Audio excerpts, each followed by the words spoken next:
6월 한들한들한 초여름의 웅장한 탄식 앞에서도 적절한 그늘을 같이 주시는 하나님의 은혜가 우리의 삶에도 동일하게 임하길 안녕으로 인사합니다. 어제는 현충일이었죠. 이날은 나라를 위해서 희생하신 모든 분들의 숭고한 호국 정신을 기리는 날입니다. 살다 보면 때때로 나의 하루가 너무너도 힘들어서 이 하루가 새날이라고 부르기를 거절할 때도 자주 있습니다. 아무리 봐도 새날 같지가 않죠. 그러나 순국선열은 우리에게 새로운 하루를 선물해 주기 위해서 자신의 이름과 생명을 바치신 분입니다. 6월엔 그것을 기억하면서 우리에게 주어진 나날들이 얼마나 새롭고 소중한지를 되새기는 하루가 되었으면 좋겠습니다. 한 주 동안 많은 일들이 있었습니다. 이번 주에 가장 불거졌던 건 6월 3일 지방선거였습니다. 선거의 결과는 각자의 것입니다. 그러나 투표지 논란의 후폭풍은 여전히 뜨거운 감자입니다. 저 개인적인 판단력을 이 자리에서 말하지 않겠지만 이게 과연 실수인지 의심이 들기도 합니다. 그러나 이번 선거는 굉장히 인상적이기도 했습니다. 민심은 현 정부에 힘을 실어 주었지만 주요 도시인 서울과 부산은 관례가 아닌 시대의 민심으로 심판이 되었습니다. 확실히 국민의 의식이 높아졌다라는 생각도 듭니다.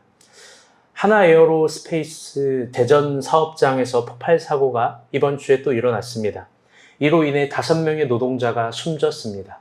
아직 사고 원인은 밝혀지지 않았지만 이 공장에서는 2018년에도 5명, 19년에도 3명 모두 동일한 폭발 사건으로 노동자가 8명이나 목숨을 잃었습니다. 그런데 이번 연도에도 이렇게 5명이나 목숨을 잃으니 참으로 통탄한 일입니다.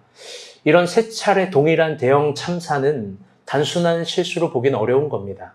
그래서 원통하고 슬프고 유가족들을 위해서 기도하는 우리가 되었으면 좋겠습니다. 그런데 이걸 보면서 우리 삶, 우리 인생의 모양도 적용해 보게 되었습니다. 어느 날은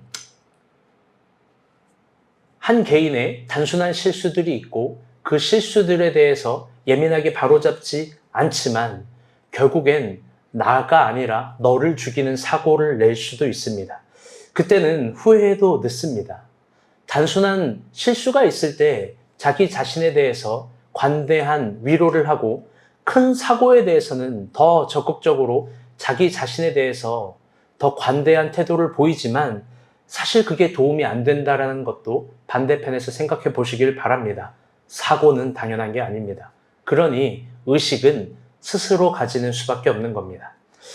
이번 주에 엔비디아 CEO 젠슨 황이 한국에 내방하였고 오자마자 마포의 T1이 운영하는 PC방으로 방문했다고 합니다. 이유는 페이커를 만나기 위해서라고 합니다. 이런 행보가 참 인상적이었습니다. 저는 이번 주 많이 아팠고 또 지난주 많이 아팠고 이번 주 많이 회복하였습니다. 여러분 기도해 주셔서 진심으로 감사하고 걱정 끼쳐드려서 죄송합니다. 마이크 좀만 조절을 해주세요. 6월이 되면서 본문이 고린도 전서로 넘어왔습니다. 다들 어떠셨는지요? 우리는 고린도서가 전서와 후서만 알고 있다라고 생각하지만 섬세하게 신학적으로 보면 고린도서는요, 한 3권에서 4권이 될 겁니다. 고린도 전서에서 바울이 이야기를 했는데 말을 듣지 않아서 고린도 눈물의 서신이 있고 그건 정경에 포함되지 않았습니다. 그리고 그 결과값으로 나온 게 고린도 후서고 또 후속 조치를 한 어떤 하나의 서신이 존재합니다. 그만큼 고린도라는 교회는 바울에게 있어서 애증의 관계 혹은 가장 열을 쏟은 관계 혹은 가장 마음을 쓴 그런 교회입니다. 고린도서를 보게 되면 오늘 본문도 그렇지만 일관되게 바울은 흥분되고 화가 나 있습니다. 도저히 주체하지 못하는 감정으로 글을 씁니다. 다른 서신서를 보면 은혜롭고 위로하고 냉철하고 차분한 바울이 여러분 도대체 고린도서만 오면 왜 그런 걸까요? 화를 내고 울고 웃고 또 잘 되고 있는지 확인을 하고 의심하고 후서에 편지를 또 갖다 붙이고 여러분 아마도 바울은 고린도 교회를 가장 사랑했는지도 모르겠습니다. 왜? 가장 길게 서신서를 썼으니까요. 오늘 본문도 바울이 많이 흥분하고 화가 나 있습니다. 그 이유를 한번 봅시다. 6절입니다. 시작.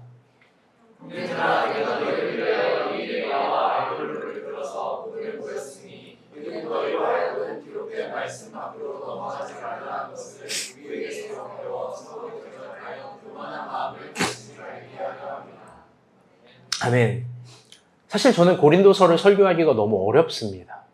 1장부터 설교를 해야 되는데 갑자기 4장입니다.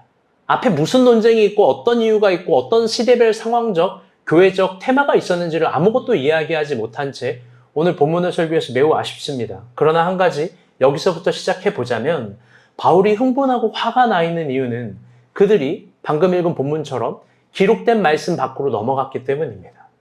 여러분, 그런데 이게 무슨 말일까요? 우리는 껄핏하면 말씀 어기잖아요. 우리 껄핏하면 말씀대로 순종하지 않잖아요. 그렇죠? 다들 누가 아멘이라고 그랬어? 다들 말씀대로 안 살면 바울이 그렇게 고몬 선생님처럼 빨간펜 선생님처럼 와가지고 막 화를 내고 회초리를 들고, 여러분 그런 걸까요? 요즘 넷플릭스 제가 보진 않지만 유튜브로 뜨는 거 보니까 참교육이라는 뭐 영화 같은 드라마 같은 영화가 있는 것 같아요. 말씀대로 안 살면 하나님이 나타나서 막 바울이 나타나서 참교육하고 막 권민정 일로 와 종아리 대 이러면서 막 때리죠? 그러지 않아요. 여러분, 도대체 그들이 말씀 밖으로 넘어가서 이게 바울이 그렇게 화가 나는데 이렇게 그렇게까지 화가 날 일인가? 도대체 여러분 이게 무슨 말일까? 이게 배교를 했다는 말일까? 적극적으로 여러분 그런 것도 아닙니다. 어쩌면 오늘 본문의 말씀을 너희가 말씀의 범위를 넘어섰다라는 이 바울의 책망은 배교보다 더 악한 일인 거예요. 그건 뭐냐? 6절 말씀 다시 한번 볼게요. 파란색 글씨만 한번 읽어보겠습니다. 시작.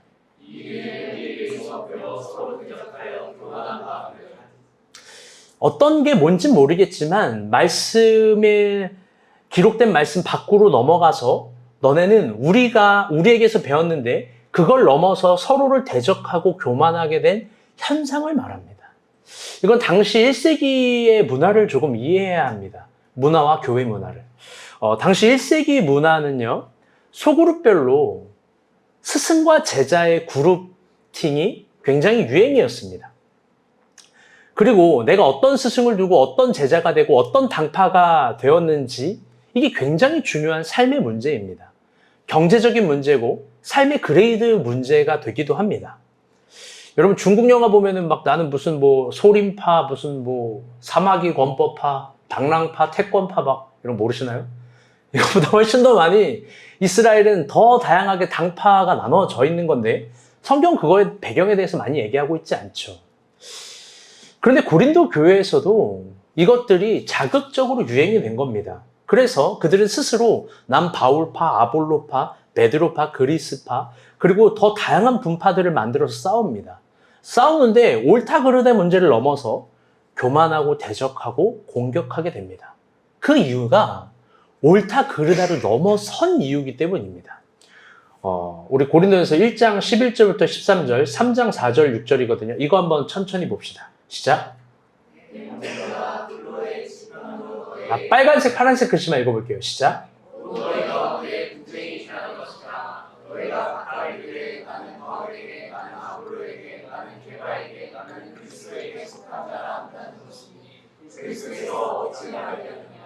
어떤 이는 말하되 나는 바울에게라 하고 나는 아볼로에게. 바울은 무엇이냐? 아멘. 여러분이 볼 때 이게 뭐가 그리 큰 대수일까 생각할 수 있습니다. 이게 우리가 본 교회로 하면 이런 거 아니에요? 나는 윤용식파, 나는 정영주파, 나는 권민정파, 나는 박찬윤파 막 이러면서 팥끼리 나눠져서 싸우는 게 이게 뭐 그렇게 심각한 문제일까라고 생각할 수 있지만 당시 1세기 고린도 교회의 관점에서 여러 가지 것들을 함의해서 보면 이건 매우 심각한 문제입니다. 왜냐하면 교회가 무너지기 때문입니다. 하나가 되어 있는 교회를 기능적으로 여러 가지 나눈 것이 아니라 어떤 아주 중요한 것들을 해결하기 위해서 나눠버린 겁니다. 여러분 이제 그거에 대해서 이야기할 텐데 그럼 물어봅시다. 여기 있는 사람들은 왜 그렇게 여러 당파를 만들었을까요? 바울과 아볼로를 시비 붙이려고 만들었던 걸까요? 아니면은 베드로와 예수 그리스도를 시비 붙이려고 그렇게 나눴던 걸까요? 그 이유가 7절에서 8절입니다. 한번 읽어봅시다. 시작.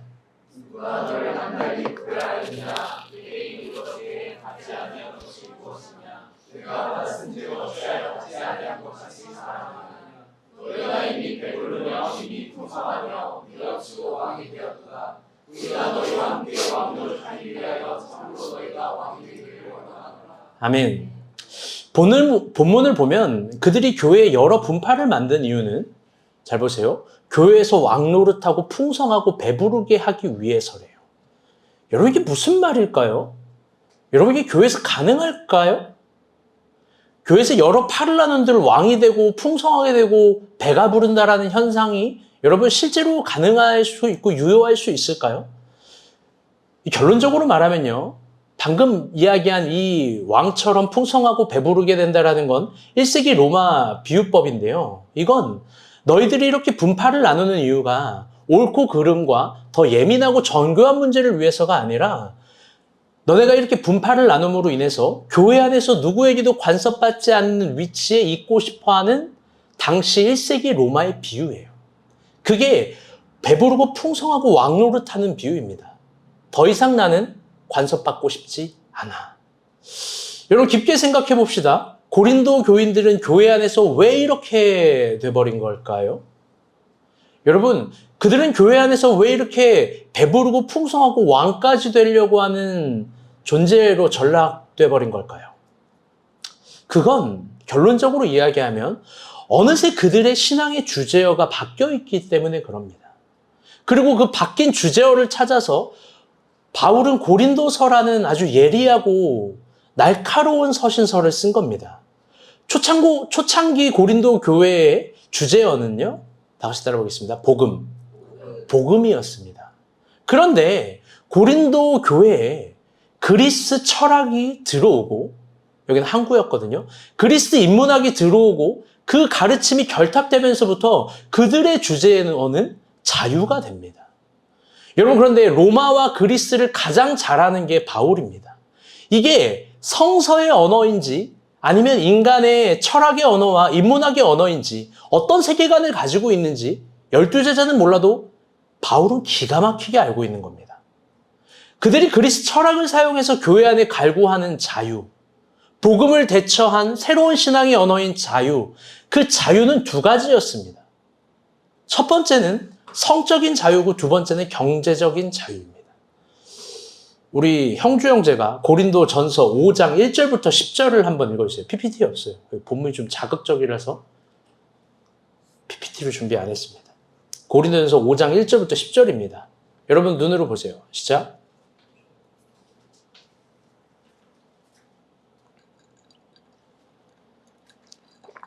은하가 좀 도와줘야 될 것 같아요. 평소에 성경을 안 찾으니까. 5장 1절부터 10절입니다. 너희 중에 심지어 음행이 있다 함을 들으니 그런 음행은 이방인 중에도 없는 것이라 누가 그 아버지의 아내를 취하였다 하는도다. 그리하고도 너희가 오히려 교만하여져서 어찌하여 통한이 엮이지 아니하고 그 일 행한 자를 너희 중에서 쫓아내지 아니하였느냐. 내가 실로 몸으로는 떠나 있으나 영으로는 함께 있어서 거기 있는 것 같이 이런 일 행한 자를 이미 판단하였노라. 주 예수의 이름으로 너희가 내 영과 함께 모여서 우리 주 예수의 능력으로 이런 자를 사탄에게 내주었으니 이는 육신은 멸하고 영은 주 예수의 날에 구원을 받게 하려 함이라. 너희가 잘하는 것이 옳지 아니하도다. 적은 누룩이 온 덩어리에 퍼지는 것을 알지 못하느냐. 너희는 누룩 없는 자인데 새 덩어리가 되기 위하여 묵은 누룩을 내버리라. 우리의 유월절 양 곧 그리스도께서 희생되셨느니라. 이러므로 우리가 명절을 지키되 묵은 누룩으로도 말고 악하고 악에 찬 누룩으로도 말고 누룩이 없이 오직 순전함과 진실함의 떡으로 하자. 내가 너희에게 쓴 편지에 음행하는 자들을 사귀지 말라 하였거니와 이 말은 이 세상에 음행하는 자들이나 탐하는 자들이나 속여 빼앗는 자들이나 우상 숭배하는 자들을 도무지 사귀지 말라 하는 것이 아니니 만일 그리하려면 너희가 거기까지. 일단 거기까지만 볼게요. 여러분 역사적 기록을 보면 성서의 고증도 그렇고요. 고린도 교회는 항구 바로 앞에 있습니다. 항구 교회예요. 그런데 고린도 항구는 수많은 인종과 문화의 교류가 있었고 그 교류의 중심지에 교회가 있었는데 저를 봐주세요. 그 문화의 교류 중 가장 활발하고 활동적인 영역이 바로 다양한 형태의 성매매예요. 유대라는 관점은요, 성매매가 발달하지 못했어요. 왜냐하면 율법이 기준이기 때문에 이런 것들을 드러내놓고 하면 죽습니다.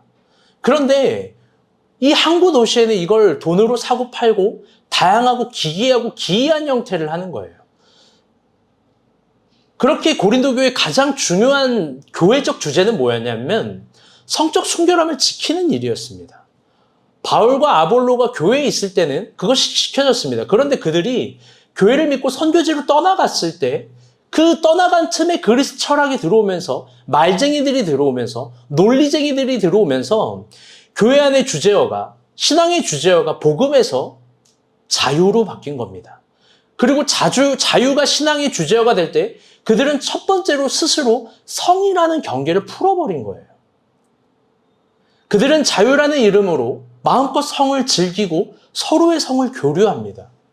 심지어 5장을 제가 자극적이어서 PPT로 준비하지 않았지만 근친상간이 유행이 됩니다. 더 자극적인 건 교인들끼리 아내를 교환해요. 아내와 남편을. 적은 누룩이 퍼진다라는 비유, 다 비유법으로 지금 얘기하는 거거든요, 바울이. 다 비유법으로 얘기하는 거예요. 그리고 그 사람을 찍어내서 버리라고 이야기하고 여러 가지가 다 비유법입니다. 다 그리스 문화입니다.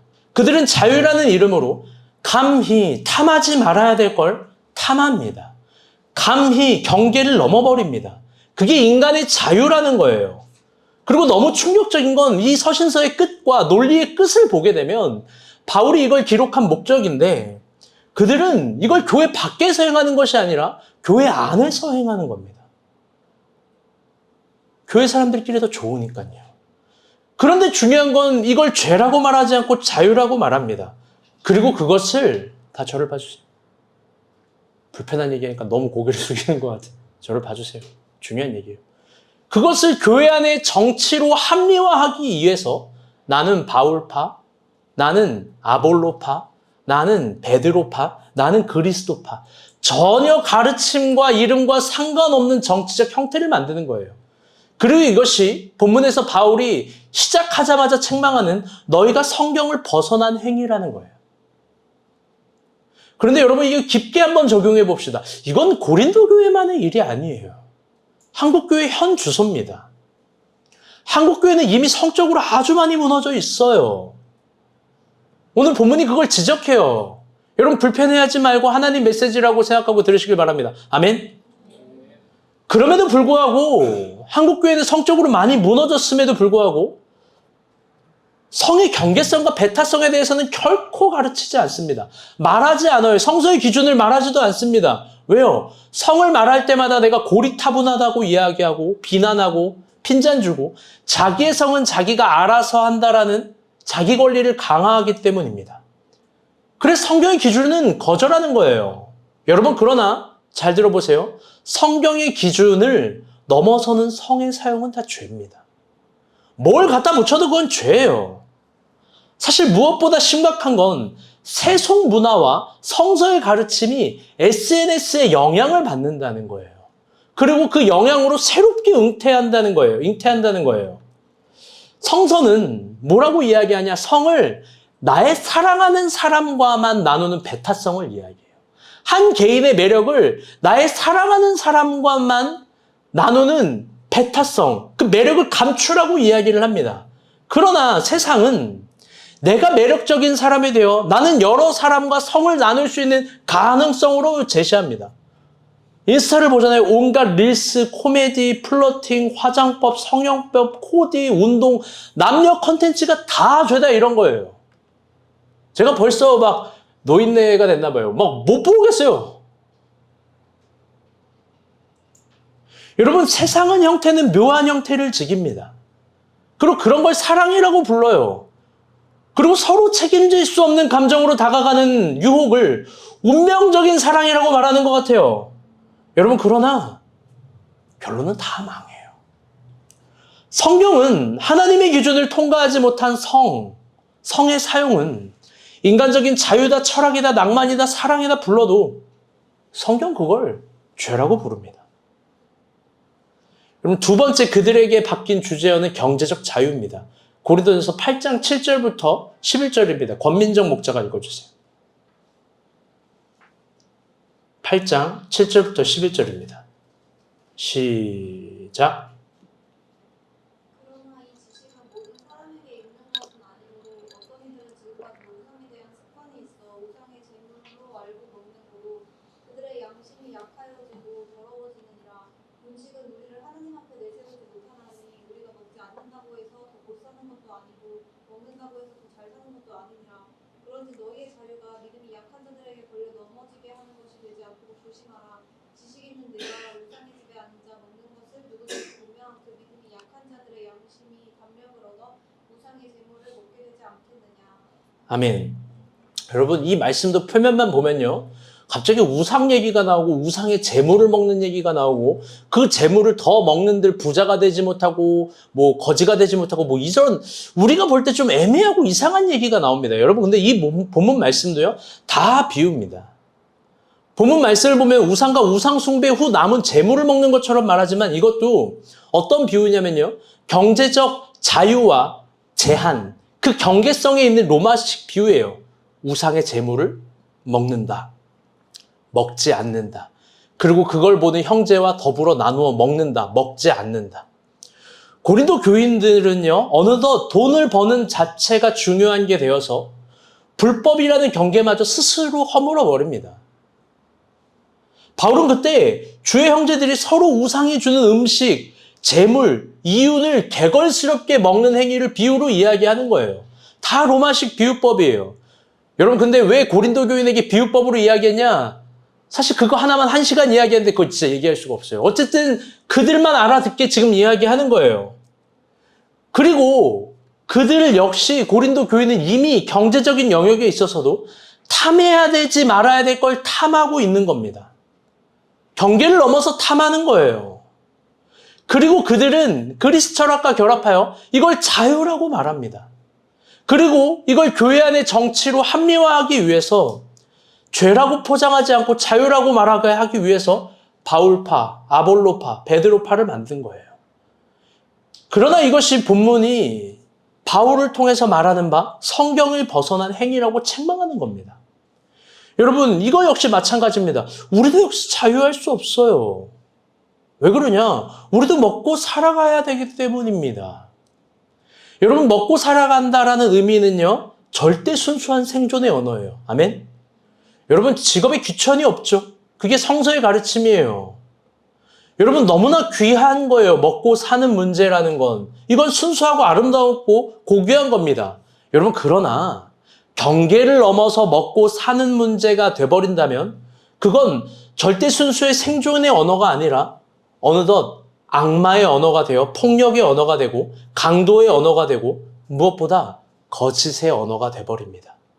그래서 하나님께서 경계로 두신 이상의 것들과 이하의 것들을 방법론을 취해서 돈 자체가 우상이 돼서 마음껏 돈을 먹고 마시는 거예요. 개걸스럽게. 그러나 하나님은, 잘 들어보세요, 먹고 사는 문제의 모든 것들을 허용하지 않으십니다. 창세기 2장 9절 말씀 한번 봅시다. 시작. 하나님이 그 땅에서 보기에 아름답고 보기에 좋은 나무가 나게 하시니 동산 가운데에는 생명나무와 선악을 알게 하는 나무도 있더라. 아멘. 여러분, 우리가 잘 알고 있는 선악과의 문제입니다. 이거 뭐 어려서부터 들어가지고 너무 질리죠? 너무 많이 할 거예요. 그런데 오늘은 조금 제가 다른 각도로 선악과를 볼 수 있는 걸 알려줄게요. 사실 이게 우어 텍스트라고 하는데 우어 텍스트의 의미일 거예요. 그건 뭐냐? 여러분, 선악과를 어디에 하나님이 심으셨을까요? 그렇죠. 딱 본문만 보면 동산 가운데, 에덴의 땅 가운데 심었음을 의미합니다. 그런데 여러분, 이걸 야훼의 의도, 신학적인 우어 텍스트로 보게 되면요, 여러분, 하나님은 먹고 사는 문제 가운데 둔 거예요. 여러분, 9절 다시 한번 볼까요? 다 같이 한번 읽어볼게요. 시작.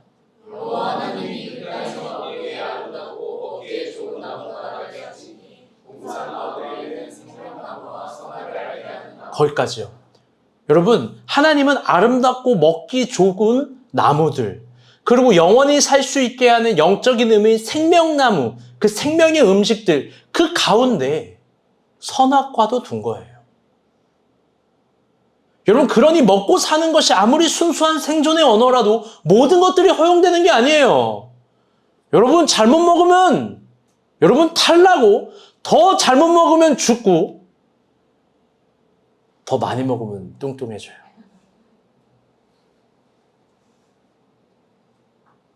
사랑하는 여러분, 하나님의 법과 식이 있습니다. 아멘?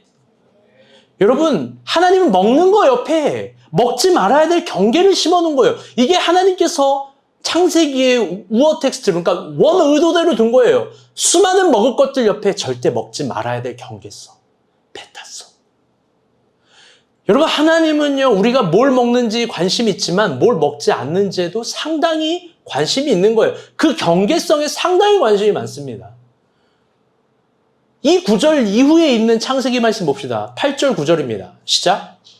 그들이 그날 바람이 불 때 동산에 거리는 여호와 하나님의 소리를 듣고 아담과 그의 아내가 여호와 하나님의 낯을 피하여 동산 방사에 숨니라. 여호와 하나님이 아담을 부르시며 그에게 이르시되 너가 어디 있느냐. 아멘. 참으로 아련한 본문이에요. 왜냐하면 인간이 선악과를 먹었거든요. 우리는 그런 존재인가 봐요. 그런데 하나님이 3인칭 전지적 작가의 시점으로 아담과 하와가 선악과 옆에 있는 모습을 천천히 지켜보세요. 전지적 작가, 3인칭 전지적 작가의 시점으로 그들이 그 선악과를 먹는지 안 먹는지, 그 아름다운 실과 옆에 있는 선악과 가운데 들어가는지 안 들어가는지 아주 천천히 보세요. 하나님이 막지 않고 보세요. 이게 중요한 거예요. 하나님이 인간이 먹고 사는 문제 앞에서 당신의 법을 존중하는지 어기는지 끝까지 천천히 보십니다. 번역한즉 하나님은 여기에 관심이 많은 거예요. 들어가서 막지 않으시고 보시는 거예요. 왜냐하면 우리의 믿음이 결국 무엇을 믿는지가 결국 우리가 먹고 사는 문제로 증명되기 때문입니다. 가끔 욕심이 나요. 아련한 욕심이 숫자로 증명되게 나타나서 선악과까지 먹고 싶어요. 보장된 이윤에 눈이 멀어서 선악과를 먹을 정당한 이유들을 막 찾아요. 이윤이 신이 되면 이유를 찾아요. 여러분, 그러나 누누이 말하잖아요. 그렇게 망한 사람들 한둘 아니라고. 하나님은 천천히 지켜봐요. 먹나 안 먹나. 여러분, 이제 깊어져 봅시다. 도대체 고린도 교회 사람들은 왜 이렇게 망가졌을까요? 바울과 아볼로가 떠났다고 이렇게 망가졌을까요? 그럼요. 바울과 아볼로가 떠나서 망가진 거예요. 그러나 또 반대로 거기에만 핑계를 들 수 없는 거죠. 여러분, 고린도 교인들이 망가진 이유는 여러 가지 이유가 있겠지만 다 같이 따라오겠습니다. 신앙의 주제요. 그들은 어느덧 신앙의 주제어를 잃어버렸습니다. 신앙의 주제어를 잃어버릴 때 신앙의 자유는 욕망이 됩니다. 신앙의 열심은 정욕이 됩니다. 신앙의 주제어를 잃어버릴 때 우리가 어떤 기도를 해도 하나님과 가까워지는 말이 아니라 하나님과 멀어지는 말입니다. 우리가 어떤 열심을 해도 하나님과 가까워지는 걸음걸이가 아니라 하나님과 멀어지는 걸음걸이입니다. 여러분, 그렇다면 이 본문을 쓰고 있는 바울, 여러분, 그 바울이라는 사람의 주제어는 어떤 거였을까? 바울이라는 사람은 도대체 어떤 신앙의 무게추, 어떤 중심어, 주제어를 가지고 살아갔던 걸까? 여러분, 그건 결론적으로 이야기하면 다시 따라올게요. 사도입니다. 그래서 그는 이 바울 서신 오늘 본문 4장 1절 2절을 이렇게 말합니다. 다 같이 한번 읽어볼게요. 시작.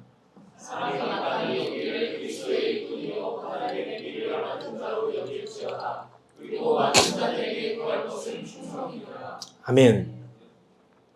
여러분, 이게 참 여러 의미가 있는 말씀이에요. 그래서 바울 서신 너무나 아름다워요. 12제자랑 너무 달라서 너무 내 스타일이에요.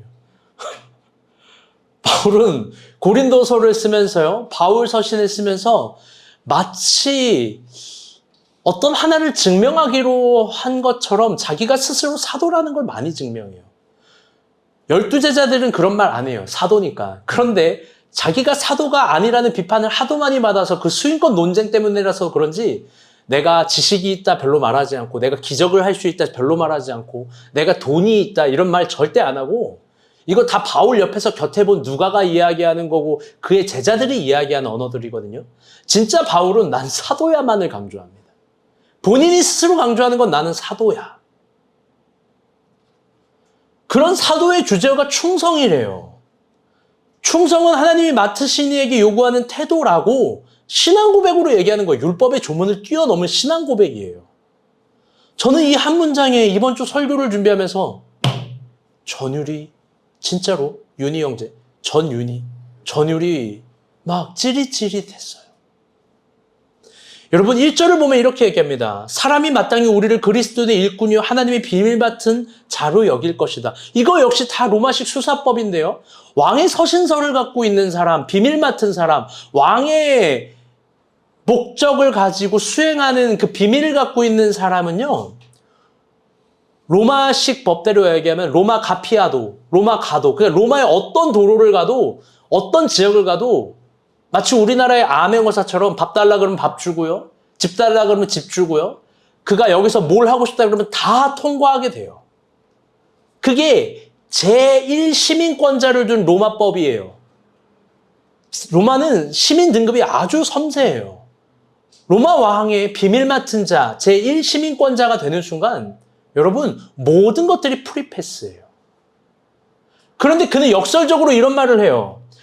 나는 그리스도의 비밀 맡은 사람인데 그런 신앙의 축복과 권리로 난 너네처럼 경제적 자유를 구하지 않아. 난 성적인 자유로움을 구하지 않아. 나는 하나님께 충성할 거야. 여러분 인간은 누구나 신앙이 있다면 자기가 원하는 어떤 세계관을 구합니다. 그게 경제든 인간적인 매력이든 성적인 거든 인간은 본능적인 걸 형상화하는 걸 구하게 되어 있어요. 그게 인간이에요. 그게 인문학의 한계예요. 왜 인문학의 한계냐? 뭘 표현해도 유물론적이거든요. 뭘 표현해도 하나님 이상의, 하나님이 설정하신 세계론과 우주를 못 보는 거예요. 아무리 과학적이고 아무리 최첨단이어도. 여러분 그런데 인간이라면 마땅히 그런 걸 구할 텐데 바울은 맡은 이에게 구하는 충성이래요.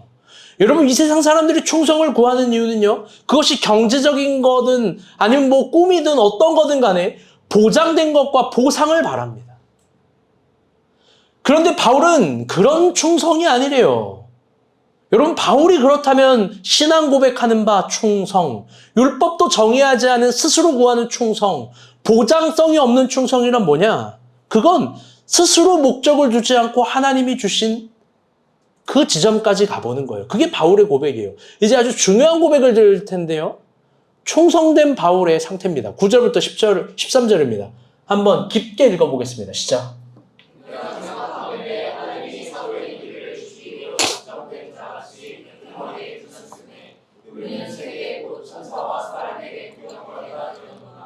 우리는 그리스도 때문에 어리석으나 너희는 그리스도 안에서 지혜롭고 우리는 약하나 너희는 강하고 너희는 존귀하나 우리는 비천하여 바로 이 시간까지 우리가 줄이고 목마르며 헐고 배나시며 정처가 없고 또 수고하여 지치 소문을 일하며 노를 당한 듯 축복하고 악을 받은 듯 참고 비방을 받은 듯 건면하니 우리가 지금까지 세상의 더러운 것과 만물의 찌꺼기 같이 되었도다.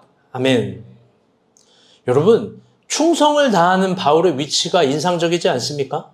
충성을 다하는 바울의 상태가 여러분 참 인상 깊지 않습니까? 당장 긴급 구조가 필요한 사람처럼 보여요. 제가 빨간색 글씨만 천천히 읽어볼게요. 제가 죽기로 작정된 자 같이 끄트머리에 두셨음에 세계 곧 천사와 사람들에게 구경거리가 되었노라. 10절 빨간색 글씨 의연 형제 읽어주세요. 우리는 그리스도 때문에 어리석으나 우리는 약하나 우리는 비천하여. 검은색, 아니 11절 빨간색 글씨 우리 연미가 읽어주세요. 12절 전체는 우리 은하가 읽어주세요. 수고하여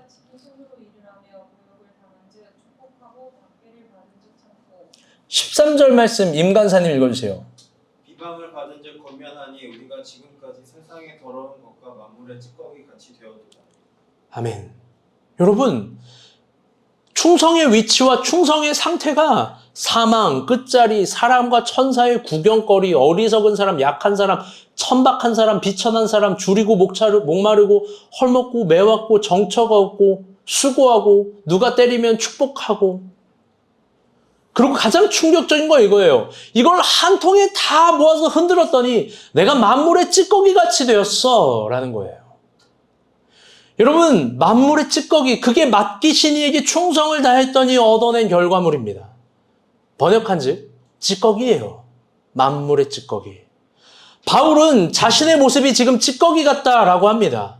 여러분, 그런데 그 찌꺼기 같다라는 상태가 뭘까요? 인간사의 사진 준비됐나요? 사진 보여주세요. 아니, 이거 말고. 그래요. 여러분, 저를 봐주세요. 여러분, 1세기 로마에는요, 콜로세움이라는 원형 경기장이 있어요. 다 아시죠? 콜로세움이라는 원형 경기장. 거기에는요, 생존을 걸고 싸우는 격투기장입니다. 여러분, 근데 그 원형 경기 안에 누가 들어가냐면 로마 군인이 들어가는 것이 아니라 전문적으로 훈련받은 지금처럼 UFC 운동선수가 들어가는 것이 아니라요, 모두 이방 군인, 이방 노예들이에요.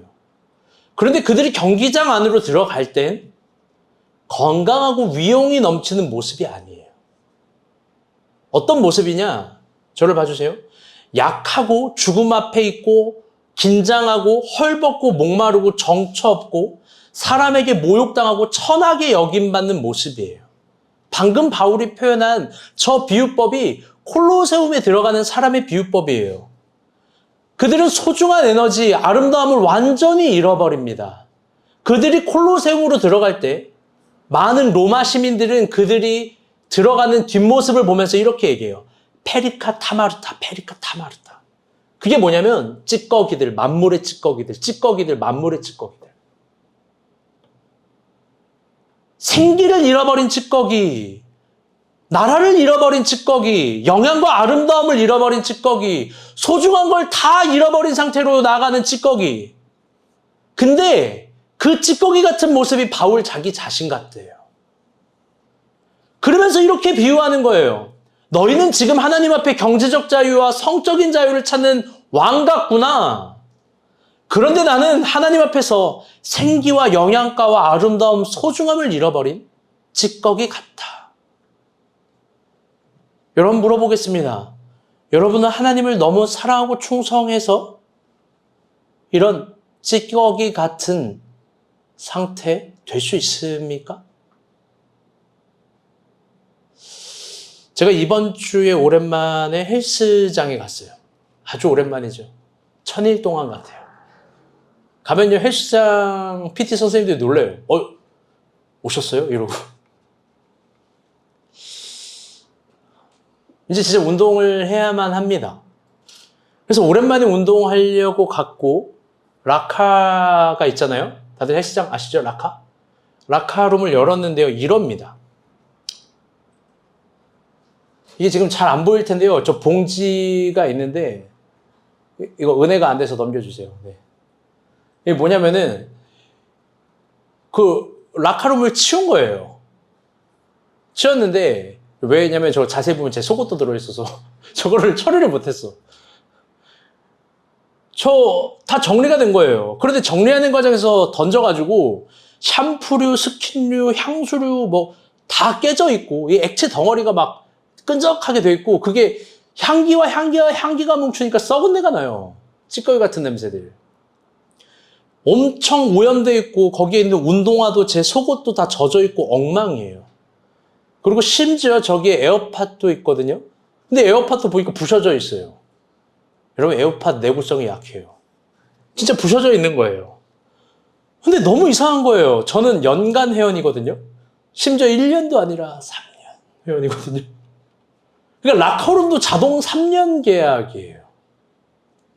그래 너무 이상해가지고, 아니 내가 왜 정리가 됐지? 그래서 물어보니까 결론적으로 헬스장 실수였던 거예요. 알고 보니까 신입 PT 선생님이 실수로 라카룸을 다 정리했대요. 들어보니까 하소연입니다 이러면서 얘기하는데 그 담당 대표가 그 사람이 늘 문제를 일으킨대요. 4월 회원 정리하라고 하니까 엑셀에서 회원을 다 삭제해버렸대요. 오늘 탈의실 청소해 그러니까 남자인데 여자 샤워하고 있는 탈의실에 들어가서 엄청 큰 난리가 있었대요. 여기 이거 기구 좀 치우세요 라고 하니까 기구를 정말 밖으로 치웠대요. 그런데도 이번에 제 것까지 다 정리해버린 거예요. 너무 놀래가지고 그 대표가 굉장히 황당해하고 저에게 사과를 합니다. 근데 여러분에게 일일이 얘기하지 않지만 그 헬스장에 저에게 실수한 게 상당히 많거든요, 사실. 상당히 많아요. PT를 아주 오랜만에 한번 받으려고 약속을 잡았는데 선생님이 안 나타나요. 왜? 그래서 이 회원님은 어차피 운동 안 하시니까 그러고 안 나타나기도 하고 뭐 여러 실수들이 많이 있습니다. 근데 한번 물어볼게요. 여러분 저는 어떻게 해야 돼요? 다 깨지고 부셔졌는데. 여러분이라면 어떻게 할 거예요? 가장 착한 정현미 씨 물어볼게요. 이상현한테 물어보면 뻔해 답이. 정현미 어떻게 할 거예요? 여러분 상식적으로 화를 내지 않겠습니까? 화내겠죠? 그런데 그 대표가 저한테 이야기해요. 목사님이시죠? 저희 선생님들, 고객들 히즈볼 정말 많이 제가 불러가지고 이용하는데 목사님 이거 한 번만 그냥 넘어가 주시면 안 될까요? 목사님이시죠. 히즈볼 저희 선생님들 고객들 많이 이용하는데 결론적으로 참았어요. 넘어갔죠. 왜? 바로 옆에 동네니까. 그리고 또 나에게 소중한 신앙의 주제어는 우리가 본 교회 목사니까 참았어요. 여러분 이런 거 참는 거 좀 쓰리거든요. 제가 지난주에 몸이 너무 아파서 병원을 갔어요. 그런데 좀 심각한 부분이 있어요. 여러분 제가 어디 아픈지 궁금할 텐데 귀가 안 좋아요. 귀가 계속 안 좋아서 너무 어지럽고 뭘 할 수가 없습니다. 그래서 짧게 입원을 하고 제가 아는, 잘 안 가는데 뭘 안 가냐면 제가 아는 어떤 장로님에게 갔어요. 꽤 친하고 저를 사랑해주는 장로님인데 그분이 정밀 검사를 다 하고 치료를 받는데 진짜 일입니다. 화장실 앞에서, 탈의실 옆에 화장실인데 그렇게 큰 병원은 아니지만 굉장히 전문 병원이에요. 탈의실에서 간호사들이 말합니다. 뭐라고 말을 하냐? 선생님 잘 들으세요. 간호사 입단속을 잘 지켜야 돼요. 저 사람도 목사래. 원장님 맨날 거지 같은 것들만 내려오네. 또 병원비 깎아달라고 하겠지? 그리고 또 이런저런 서비스는 되게 구체적으로 요구하겠지? 그럼 막 웃어요. 그러면서 못 참는 말이 나왔는데 잘 들어봐요. 생긴 거 봐라. 딱 거지같이 생겼잖아. 제가 뚱뚱하게 생겼다, 돼지같이 생겼다라는 말은 그래도 참을 수 있어요. 그런데 제가 거지같이 생기진 않지 않았나요? 여러분이 이 말을 탈의실 앞에서 일반 손님으로 듣는다면 여러분 어떨까요? 매우 불쾌하지 않을까요? 여러분과 어디서 누구 흉을 봐도 조심해야 돼요. 우리가 본 교회에서는 그거 허용도 안 되지만 결국 여기까지 들어와서 대진압이 이루어지지만 여러분 그런 얘기를 들어요. 여러분이 일반 손님이라면 화를 내겠죠. 그런데 깊게 생각해 보니까 그 간호사들은 맨날 그런 목사님들만 만나봤나 봐요. 그래서 질렸겠죠. 이해도 되더라고요. 그래서 모든 감정을 참고 그 병동에 있는 간호사와 직원들 11명 있는데 제일 고급진 빵, 과일 포장해 오라고 하고 돌렸어요. 그리고 근처에 애슐리가 있길래 장로님에게 연락해서 그 11명의 직원들 편하게 회식하라고 식사권, 상품권도 보내줬어요. 왜? 그 사람이 내 이름을 아는데 혹시라도 만약이라도 단 한순간이라도 우리가 본 교회를 검색한다면 나에게 가장 소중한 신앙의 주제어는 우리가 본 교회 목사인데 병원비보다 훨씬 나왔어요. 감정도 상했지만 그냥 참고 했어요. 그냥 참고. 마지막 이번 주일이에요. 들어보세요. 태어나라고 이번 주에 시작되자마자 우리가 본 교회가 이전이 될 수 있는 건물을 또 봤어요. 근데 이 건물을 보는데요. 보통은 부동산 중개업자랑 같이 봅니다. 그렇죠? 그런데 부동산 중개업자만 보는 것이 아니라 그 건물은 특이하게 다 잠겨있고 건물주가 직접 문을 열어주고 건물주가 직접 소개를 한대요. 그래서 특이하게 건물주랑 같이 봤어요. 근데 건물을 보니까 내 마음에 합한지라 할렐루야. 아멘? 너무 제 마음에 합한 거예요. 어떻게 이런 밭에 감추인 보화 같은 건물이지? 너무 괜찮았어요. 근데 월세랑 보증금은 하나도 안 괜찮죠. 너무 마음에 들어요. 근데 그 건물주 분이요. 딱 보니까 키가 남자 키가 폄하 발언 아닙니다. 한 150 정도 되시고 굉장히 왜소해요. 그리고 나이가 얼추 저랑 비슷한 것 같아요. 저랑 비슷해 보여요. 그런데 그 건물이 너무 마음에 들어서 제가 보증금 1,000만 원만 깎아달라고 월세 조금만 깎아달라고 애교를 떨고 아부를 떨고 온갖 입 빨린 소리를 제가 다 했어요. 참고로 여러분 저 김일한 목사예요. 제가 그런 말 안 하는 스타일이라는 거 알 거예요. 제가 정말 숙여서 그렇게 얘기를 했는데 그분이 저를 진짜 이번엔 거지 보듯이 벌레 보던 눈빛으로 에? 이러면서 봅니다. 그런데 굴하지 않고 사장님 너무 멋있다고 최고라고 통 크게 너그러이 아량을 베풀어 달라고 저희 정말 건물 잘 사용하겠다고 조금만 싸게 해달라고 싸게 해달라고 제가 온갖 언어의 재롱장치 행동의 재롱장치를 다 했어요. 그런데 그 옆에 누구 했는지 알아요? 박주영이가 있었어요. 여러분 제가 얼마나 현타가 왔을까요? 주영자매 볼 때는 우리가 본 교회 담임 목사님은 위엄 있고 중심 있고 든든하신 분인데 여러분 제 가오가 상했을까요? 안 상했을까요? 거기 건물이 그렇게 모습이 잘 비쳐요. 그 옆에 주영자매가 있고 제가 건물에서 건물주에게 그렇게 숙이면서 하는데 그 거울 속에 비친 내 모습을 보는데 여러분 현타가 시게 옵니다. 주영이도 저를 정말 안쓰럽고 애틋하게 봐요. 그런데 그런 주영자매의 눈빛 상관없이 계속 간청했어요. 밖에서 외화벌이 하는 아버지처럼 자존심 다 죽이고 계속 말했어요. 왜? 나에게 가장 중요한 주제어는 우리가 본 교회니까. 이거 월세 조금이라도 싸면 도움이 되니까. 한 30분은 늘어지고 이야기하고 1시간 통화하고 또 만나자고 이야기하고 주소 알려달라고 이야기하고 제가 선물 보내려고 막 온갖 공세를 다 펼쳤어요. 그리고 끝나고 주영자매랑 밥 먹어야 되는데 제가 현타가 와가지고 주영이도 혼자 먹으라 하고 저 그냥 교회로 와버렸어요. 여러분 그런데요. 사실 이럴 때 감정이 좀 상해요. 그런데 내일 저녁 9시에 우리 간사들 데리고 그 건물 또 가요. 잘 보세요. 그 건물주 앞에 제가 얼마나 재롱자치를 하는지. 우리 간사들 충격 먹지 마시고요. 저는 이번에도 저랑 그 비슷하게 동갑처럼 보이시는 분에게 최선을 다할 거예요. 지원간사 도와주실 거죠? 임간사님 도와주실 거죠? 웃어요. 인상 쓰면 안 된다고. 알겠지? 최고로 넓으십니다. 멋지십니다. 그렇게 하는 거예요. 안 웃기만 해봐라. 여러분 이 모든 게 이번 한 주간 있던 일이에요. 여러분 제가 행복해 보여요?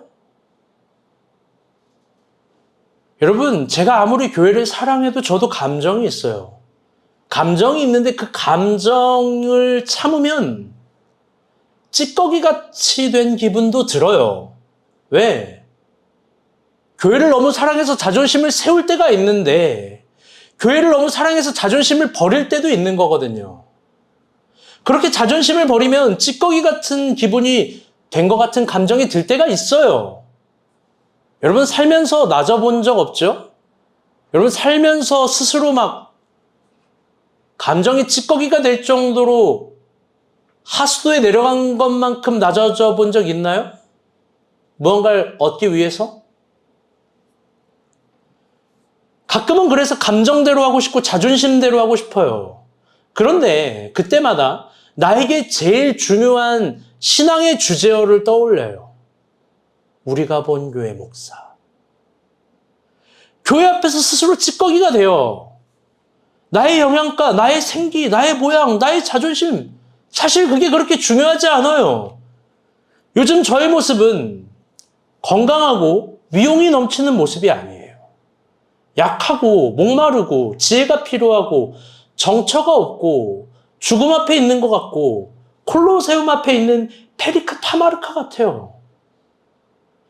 여러분 근데 왜 이렇게 하냐? 여러분 단순하지 않습니까? 여러분 제가 교회 목사니까 이렇게 하는 거예요. 일반 교회랑은 조금 다르죠? 여러분 시킬 수도 있겠죠? 여러분 그런데 그렇게 못하겠어요. 여러분 제 마음을 바울이 읽어줬어요. 오늘 본문으로 14절 16절 한번 읽어볼게요. 감히 바울의 마음과 같아요. 다 같이 읽어보겠습니다. 시작. 내가 너희를 부끄럽게 하려고 이것을 쓰는 것이 아니라 오직 너희를 위해 사랑하는 자녀같이 권하려 하는 것이라. 그리스도 안에서 일반 스승이 있으되 아버지만 맞지 아니하니 그리스도 예수 안에서 내가 복음으로써 너희를 낳았습니다. 그러므로 내가 너희에게 번호니 너희는 나를 분노하는 자다. 아멘. 여러분 바울은요 단순히 가르치는 마음으로 고린도 교인을 대한 게 아니에요. 그는 스스로 복음으로 너희를 낳았다. 난 아버지의 마음이다. 그래서 이렇게 대한다라고 말을 합니다. 사실 바울은 저 한 문장으로 바울파, 아볼로파, 베드로파, 그리스도파를 내세운 사람들을 비판하고 비꼬면서 말하는 거예요. 그리스도 안에서 1만 스승이 있어. 말만 하는 사람들 얼마나 많은 줄 알아? 가르침만 이야기하는 사람들 얼마나 많은지 알아? 그런데 아버지는 없어. 나는 아버지 같은 마음으로 너희를 대하는 거야. 나를 본받아. 여러분, 감히 저도 마찬가지예요. 저는 여러분에게 좋은 설교만 해주는 좋은 선생님이 되고 싶지 않아요. 좋은 아버지가 되고 싶어요. 과한가요? 맞아요. 과한 것 같아요. 그런데 여러분을 사랑하고 교회를 사랑하는 이런 마음이 자연스러워요. 교회를 위해서, 교회의 미래를 위해서 희생하고 싶은 마음이 들어요. 여러분은 원치도 않을걸요? 이 정도 너무 좋은데요? 여기가 너무 좋은데요? 못하러 그렇게까지 하죠? 여러분, 베드로도 딱 그랬어요. 왜 예수님 이곳이 좋은데 왜 십자가까지 가죠? 제 마음을 이해하지 못하면 여러분 아직 아비의 마음이 없는 거예요. 자연스럽게 이런 마음이 들어요. 그리고 어떤 부분에 있어서는 여러분에게도 당당하게 말하고 싶을 것 같아요. 목사님 본받아야지. 그게 제 꿈이고 제 자존심이에요. 이 말 한마디 하는 게. 여러분 그래서 오늘 설교회를 통틀어서 아버지의 마음으로 여러분에게 이야기해요. 여러분 다 저를 봐주세요. 사랑하는 여러분, 소중한 걸 소중한 것처럼 지키세요. 바울이 찌꺼기가 된 이유도 소중한 걸 소중한 것처럼 지키기 위해서예요. 여러분은 요즘 어때요? 여러분은 요즘 뭘 그렇게 소중하게 대하고 있습니까? 만일 우리가 소중하게 다루는 시장의 주제어가 우리가 진심으로 소중하게 대하는 우리 삶과 신앙의 주제어가 고작 내가 슈퍼맨이 되거나 슈퍼모델이 되는 거라면 고작 내가 경제적 자유를 원하거나 더 내가 매력적이게 되고 이쁘게 되어서 내 성적인 걸 어필하는 데 사용하는 거라면 여러분 그런 거야말로 찌꺼기 같은 신앙생활이에요. 왜냐하면 믿음의 세계는 여러분 잘 들어보세요. 믿음의 세계는 결국 하나님 나라를 보게 하기 위함이에요. 믿음의 세계는 잘 들어보세요. 이게 진짜 중요해요. 결국 의도치 않게 하나님 나라를 나에게 의탁시키세요. 아멘. 하나님이 하나님 나라를 나에게 의탁해서 줘요. 그게 뭐냐면 바로 십자가예요. 하나님이 우리를 사랑하며 십자가를 지게 하세요. 십자가를 주세요. 물론 입으로 십자가 지는 사람 있지만 행함과 진실함으로 십자가를 지는 사람은 소수예요. 물론 십자가를 버리는 사람도 있어요. 십자가를 외면하는 사람도 상당할 겁니다. 괜찮아요. 원래 그래요. 다들 십자가 지기를 두려워할 거예요. 왜요? 내가 멋이 없어지니까, 내가 모양이 좀 빠지니까, 찌꺼기 같이 되니까. 다들 멋있게 살고 싶어 하잖아요. 신앙이 있기 때문에. 여러분, 근데 바울도 있어요. 신앙이 있어서 그 모든 걸 버리는 바울도 있어요. 고린도서를 보면요, 바울이 어떤 상황에서 어떤 심정으로 십자가를 졌는지, 교회를 지켰는지, 성도를 사랑했는지 여러분 고스란히 나와 있어요. 십자가를 지면서 어떤 오해를 받았는지, 얼마나 괴로웠고 참았고 자존심이 상했는지 여러분 고스란히 나와 있어요. 그는 자신이 되고 싶은 모양을 신앙의 주제어로 삼지 않았어요. 하나님이 위탁하신 하나님 나라를 받들어 모신 거예요. 그게 저의 신학적 관점에서 12제자와 급이 다른 바울이에요. 바울은 무리지어 다니지 않았고 혼자였고 소수로만 다녔어요. 그래도 훨씬 많은 걸 행했어요. 사랑하는 여러분, 믿음의 세계는 나의 의도와 상관없이 하나님 나라를 나에게 의탁해줘요. 아멘? 하나님 나라를 나에게 의탁해줘요. 그 십자가를 줘요. 그리고 그 의탁물은 두 가지예요. 무조건. 이 바울시나 고린도 전후서를 통틀면 두 가지가 나오는데 그게 뭐냐면, 다시 짜볼게요. 첫째, 교회. 둘째, 가정. 여러분, 교회와 가정을 나의 의도와 상관없이 하나님 나라로서 의탁해 줍니다. 여러분, 이거 십자가처럼 소중한 거예요. 여러분, 소중한 걸 소중한 것처럼 지키세요. 여러분이 교회가 소중하면 내가 찌꺼기가 되어도 좋으니 소중한 걸 소중한 것처럼 지키세요. 저도 좀 본받아 주세요. 교회를 위해서 감정을 참을 때가 있어야 돼요. 어쩔 땐 자존심을 죽이고 깎아달라고 재롱잔치도 해야죠. 여러분, 제가 그거보다 더한 것도 못하겠습니까? 교회를 위해서라면. 저는 찌꺼기가 돼도 좋다라는 신앙 고백. 여러분, 이를 통해서 제가 하고 싶은 건 단순한 하나예요. 저는 그냥 우리가 본 교회 좋은 목사가 됐으면 좋겠어요. 그게 제 비전이자 꿈이에요.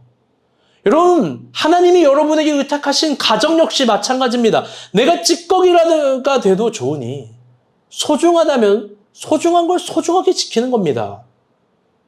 사랑 앞에 찌꺼기가 되어서 자존심 죽이고 이해가 안 되는 것도 이해가 되는 척 그 사람 편에서 이해해보고 미안하다라는 그 아주 가볍고 위대한 말도 해보는 거고, 지킬 수만 있다면 별의별 짓 다 하는 거예요. 여러분, 찌꺼기가 돼도 할 수 있는 거죠. 교회와 가정은 여러분 지킬 만한 하나님 나라의 위탁입니다. 아멘? 여러분, 그게 바울이 고린도서를 통해서 후서까지 이야기할 주제예요. 후서까지. 말씀의 결론을 맺겠습니다.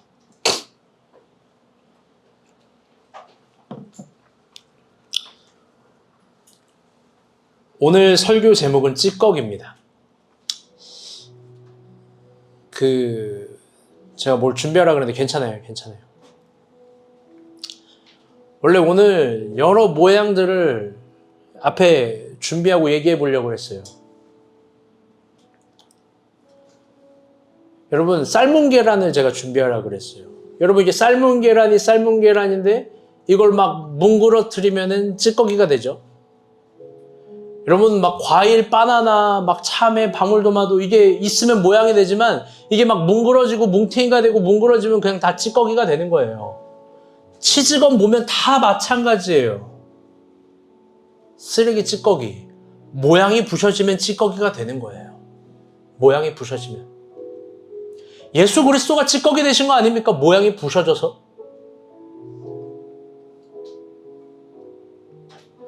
여러분, 그런데요, 그게 뭉개져서 이 모든 찌꺼기가 위장으로 들어가잖아요? 그러면 사람을 지키는 에너지가 돼요. 샌드위치가 그런 거 아니에요? 모양 다 우겨놓고 하나의 모양으로 만들어 놓은 거? 사랑하는 여러분, 십자가가 그런 거예요. 십자가가 너 살리기 위해서 내가 찌꺼기가 되는 거. 여러분, 바울이 왜 교회를 지킵니까? 그는 교회라는 가치에 미래성을 안 거예요. 교회가 있으면 너넨 다 살아나. 교회가 있으면 너넨 다 회복돼. 교회가 있으면 너네 영혼은 살아. 사랑하는 여러분, 어떤 가치는 썩어서라도 지켜야 됩니다. 하나님 나라, 하나님께서 우리에게 주신 교회와 가정, 복음, 여러분이 썩어서라도 지키는 우리가 되었으면 좋겠습니다. 아멘? 그래서 제 비전이 우리가 본 교회 좋은 목사, 그 이상도 이하도 없는 것처럼 여러분도 그러하시길 바랍니다. 옆 사람과 한번 인사합시다. 여러분의 비전은 뭔가요? 우리 미랄이라는 찬양 부르도록 하겠습니다.